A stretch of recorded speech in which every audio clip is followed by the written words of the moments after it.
ചില വീടുകളിൽ കൺസൾട്ടിങ് പോകുമ്പോൾ അല്ലെങ്കിൽ ചില ആൾക്കാർ ഫോൺ ചെയ്തിട്ട് പറയും, സാറേ വീട്ടിലെന്നും വഴക്കാണ്, പ്രശ്നങ്ങളാണ്. അത് പല സ്ഥലത്തും പല ഇതിലാണ്. ചില ഒരു വർക്കൽ ഒരു കൺസൾട്ടിങ്ങിന് പോയപ്പോഴത്തേക്ക് അവിടെ പറയുന്നു, സാറേ മക്കളും ഭർത്താവുമായിട്ട് എപ്പോഴും വഴക്കാണെന്ന് പറയുന്നു. ചില വീടുകളിൽ, അത് അപൂർവമായിട്ടുള്ള ചില വീടുകളിലാണ് അങ്ങനെ വരുന്നത്. ഞാൻ വളരെ കുറച്ചേ അത് കേട്ടിട്ടുള്ളൂ.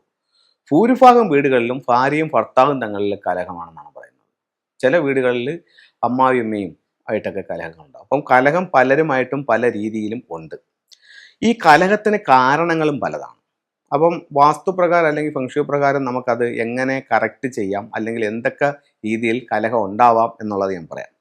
ഒന്ന്, ഒരു വീടിനെ സംബന്ധിച്ചിടത്തോളം ആ വീടിൻ്റെ തെക്ക് പടിഞ്ഞാറ് മൂലയെന്ന് പറയുന്ന കന്നിമൂല ഭാഗത്ത് നമുക്കൊരു ടോയ്ലറ്റ് വരികയോ അവിടെ ഒരു അടുക്കള വരികയോ അല്ലെങ്കിൽ ആ കന്നിമൂല ഭാഗത്ത് ഒരു സെപ്റ്റിക് ടാങ്കിൻ്റെ വേസ്റ്റ് വാട്ടറിൻ്റെ കുഴി വരികയോ അല്ലെങ്കിൽ അവിടെ ഒരു കിണർ വരികയോ, അതുമല്ലെങ്കിൽ ആ ഭാഗം നിർമ്മിക്കുമ്പോൾ ആ മൂലം നഷ്ടപ്പെട്ടു പോവുകയോ ചെയ്തിട്ടുണ്ടെങ്കിൽ അവിടെ ഭാര്യയും ഭർത്താവും തമ്മിലുള്ള അഭിപ്രായ വ്യത്യാസങ്ങൾ, വഴക്ക്, ഡൈവേഴ്സ് പോലുള്ള കാര്യങ്ങൾ വരെയും സംഭവിക്കാനുള്ള സാധ്യത വളരെ വളരെ കൂടുതലാണ്. അപ്പോൾ ഈ ഒരു ദോഷം കൊണ്ടും വീട്ടിൽ കലഹം ഉണ്ടാവാം. അടുത്ത ഒരു കാര്യം എന്ന് പറഞ്ഞു കഴിഞ്ഞാൽ, ഒരു വീടിനെ സംബന്ധിച്ചിടത്തോളം ഏറ്റവും പ്രധാനപ്പെട്ട ഒരു ദിക്കെന്ന് പറയുന്നത് വടക്ക് കിഴക്ക് ഭാഗമാണ്.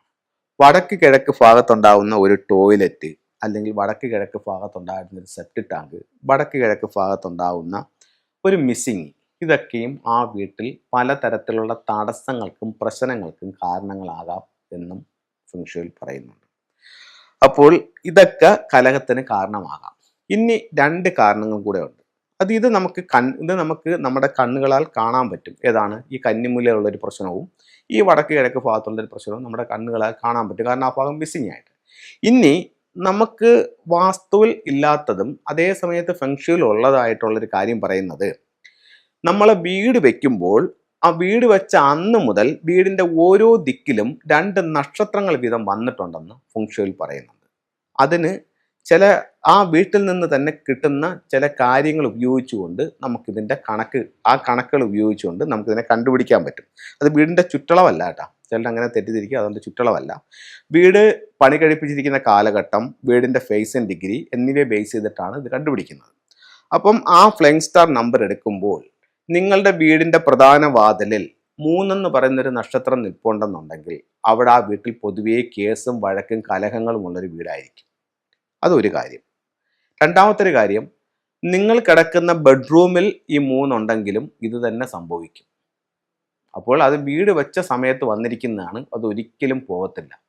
അപ്പോൾ അങ്ങനെയാണെങ്കിൽ, അങ്ങനെ പ്രശ്നമുണ്ടെങ്കിൽ ഒരു കൺസൾട്ടനെ കാണിച്ചുകൊണ്ട് അതിന് നിസ്സാരമായ ചില കാര്യങ്ങൾ ചെയ്തുകൊണ്ട് അതിനെ കറക്റ്റ് ചെയ്യാൻ പറ്റും. അതേസമയം ഈ വർഷം, ഇപ്പം എല്ലാ വർഷവും ചൈനീസ് പുതുവർഷം തുടങ്ങുമ്പോൾ എല്ലാ വർഷവും വീടിൻ്റെ ഓരോ ദിക്കിലും ഓരോ നക്ഷത്രങ്ങൾ വരുമെന്ന് ഫെങ്ഷുയിൽ പറയുന്നുണ്ട്. ഇത് നമുക്ക് കാണാൻ പറ്റില്ല. പക്ഷേ നമുക്കിത് കാണാൻ പറ്റില്ലെങ്കിലും ഇതുണ്ടാക്കുന്ന പ്രശ്നങ്ങൾ അല്ലെങ്കിൽ ഇതുണ്ടാക്കുന്ന സൗഭാഗ്യങ്ങൾ നമുക്ക് അനുഭവിച്ചറിയാൻ സാധിക്കും. ഒരു ഉദാഹരണം പറയുകയാണെങ്കിൽ, ഈ പ്രോഗ്രാം കണ്ടുകൊണ്ടിരിക്കുന്നവർ നിങ്ങളുടെ വീടിൻ്റെ മധ്യഭാഗത്ത് കിഴക്കാണ് നിങ്ങളുടെ പ്രധാന വാതിൽ വന്നിട്ടുണ്ടെങ്കിൽ, കഴിഞ്ഞ വർഷം നിങ്ങൾക്ക്, അതായത് 2023 കാര്യമാണ് ഞാൻ പറയുന്നത്, ആരോഗ്യ സംബന്ധമായിട്ടുള്ള ഒരുപാട് പ്രശ്നങ്ങൾ നിങ്ങളുടെ വീട്ടിലുണ്ടായിട്ടുണ്ടാവും കഴിഞ്ഞ വർഷം. ഈ വർഷം തുടങ്ങിയപ്പോൾ ഒരു ഫെബ്രുവരിയൊക്കെ ആയപ്പോഴത്തേക്ക് തന്നെ അത് കുറേച്ചെ ആരോഗ്യ പ്രശ്നങ്ങൾ കുറയുകയും അതേസമയം നിങ്ങളുടെ തൊഴിൽപരമായിട്ട് നിങ്ങൾക്ക് നേട്ടങ്ങൾ ഉണ്ടാവുകയും ചെയ്തിട്ടുണ്ട്. ഇത് നമ്മൾക്ക് കാണാൻ പറ്റാത്ത നക്ഷത്രങ്ങൾ നമ്മുടെ ജീവിതത്തെ സ്വാധീനിച്ചതാണ്. ഞാൻ പറഞ്ഞു വന്ന പോയിന്റ് കലഹത്തെ പറ്റിയാണ്.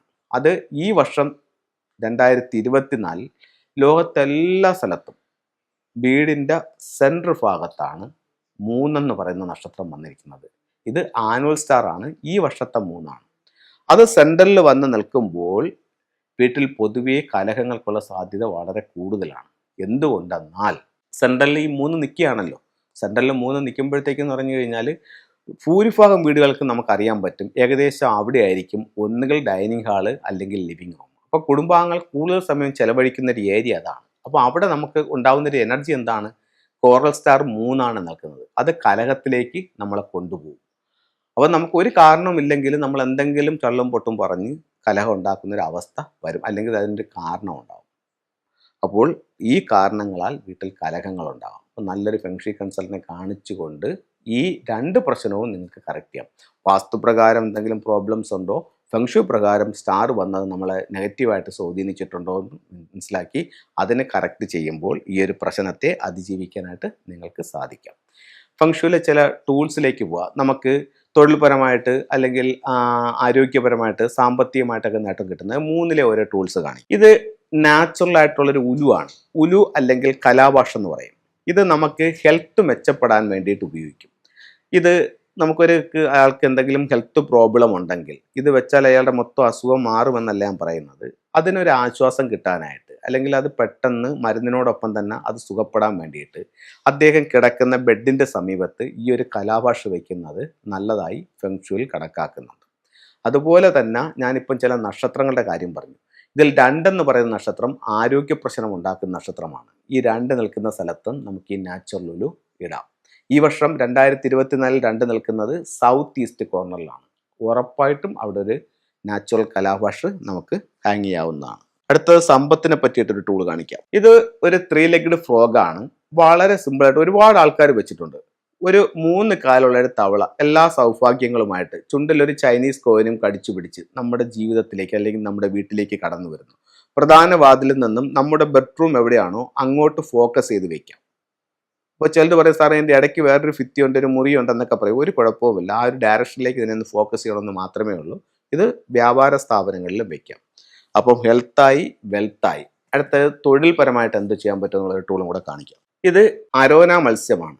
നമുക്ക് തൊഴിൽപരമായിട്ട് മുന്നേറ്റം ഉണ്ടാവാനും തൊഴിലിൽ സ്ഥിരത ഉണ്ടാവാനും തൊഴിലിൽ പ്രൊമോഷൻ ഉണ്ടാവാനും ഒക്കെ തൊഴിൽപരമായിട്ടുള്ള എന്ത് കാര്യങ്ങൾക്കും നമുക്ക് അരോന മത്സ്യത്തെ വീട്ടിൽ വളർത്തുകയോ അല്ലെങ്കിൽ അതിൻ്റെ സ്റ്റാച്യു വാങ്ങിച്ച് സ്വീകരണ മുറിയുടെ വടക്ക് ഭാഗത്ത് വെക്കുകയോ ചെയ്യാം. ഇത് ഒരുപാട് നേട്ടങ്ങൾ നമ്മുടെ ജീവിതത്തിലേക്ക് കൊണ്ടുതരും. അപ്പോൾ എല്ലാവർക്കും എല്ലാ ഐശ്വര്യങ്ങളും ഉണ്ടാവട്ടെ എന്ന് പ്രാർത്ഥിച്ചുകൊണ്ട് നിർത്തുന്നു. നന്ദി, നമസ്കാരം.